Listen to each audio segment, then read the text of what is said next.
Segundo livro das Crônicas, capítulo 32. Senaqueribe invade Judá. Depois de tudo isso e dessas provas de fidelidade que o rei Ezequias deu, Senaqueribe, rei da Síria, invadiu o país de Judá. O seu exército cercou as cidades protegidas por muralhas, procurando conquistá-las. Quando Ezequias viu que Senaqueribe estava planejando atacar Jerusalém também, consultou os seus chefes militares e civis e propôs que tapassem as fontes de água que ficavam fora da cidade. E eles concordaram com o plano.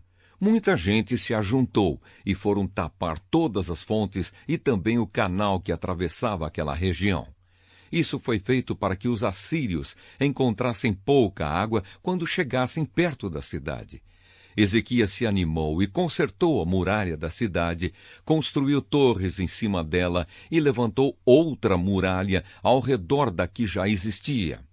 Também construiu defesas no aterro que havia sido feito no lado leste, na cidade de Davi, e mandou fazer muitas lanças e escudos. Colocou oficiais no comando de todos os homens da cidade, mandou os oficiais se reunirem na praça do portão de entrada da cidade e disse: sejam fortes e corajosos, não fiquem assustados, nem tenham medo do rei da Assíria e do seu enorme exército, pois aquele que está do nosso lado é mais poderoso do que o que está do lado dele.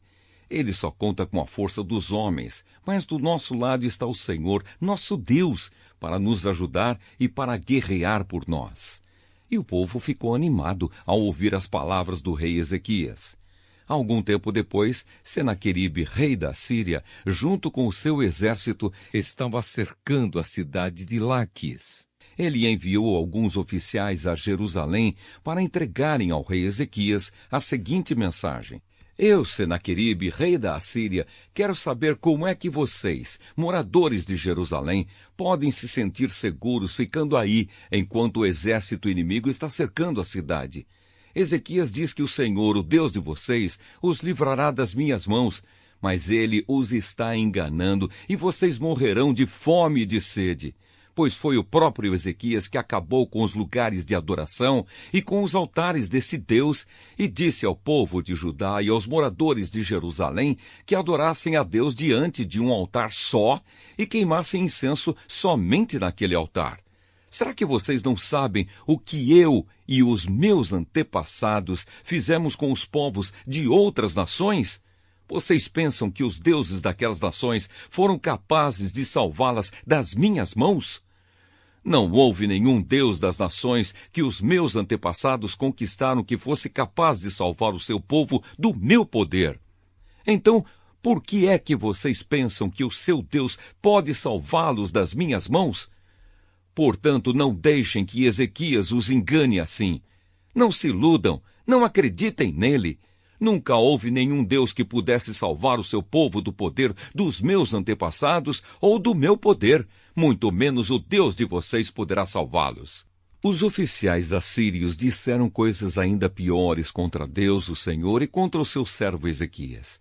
E Senaqueribe escreveu cartas em que insultava o Senhor, o Deus de Israel, dizendo o seguinte contra ele: os deuses de outras nações não salvaram os seus povos das minhas mãos, assim também o Deus de Ezequias não salvará o seu povo das minhas mãos.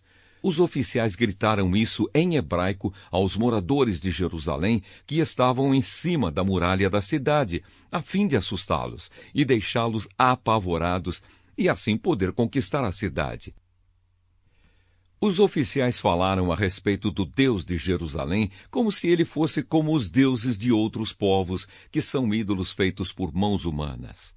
Aí o rei Ezequias e o profeta Isaías, filho de Amós, oraram a Deus e pediram a sua ajuda.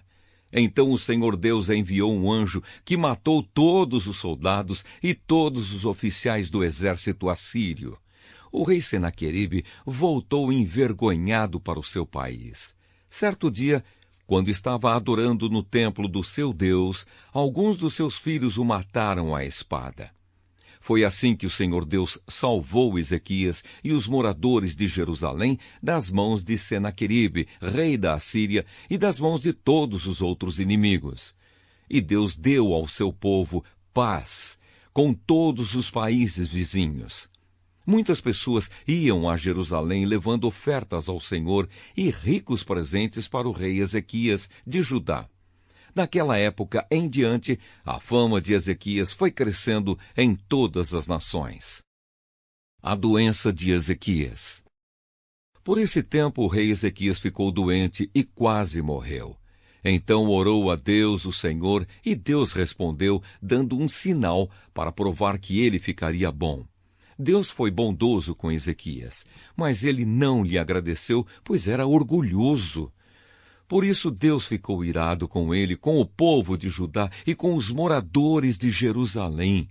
Aí Ezequias se arrependeu do seu orgulho, como também os moradores de Jerusalém, e assim o Senhor só castigou o povo depois da morte de Ezequias. A riqueza de Ezequias.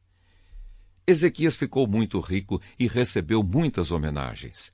Construiu depósitos para guardar a prata, o ouro, as pedras preciosas, as especiarias, os escudos e os outros objetos de valor que possuía. Construiu também armazéns para os cereais, o vinho e o azeite, estrebarias para o gado e currais para os carneiros. Ezequias também construiu cidades. Ele se tornou dono de muito gado e de muitos carneiros, pois Deus lhe deu muitas riquezas. Foi Ezequias quem mandou tapar a saída de cima da fonte de Giom e cavar no lado oeste de Jerusalém um túnel para levar água para dentro da cidade. Tudo o que Ezequias fez deu certo.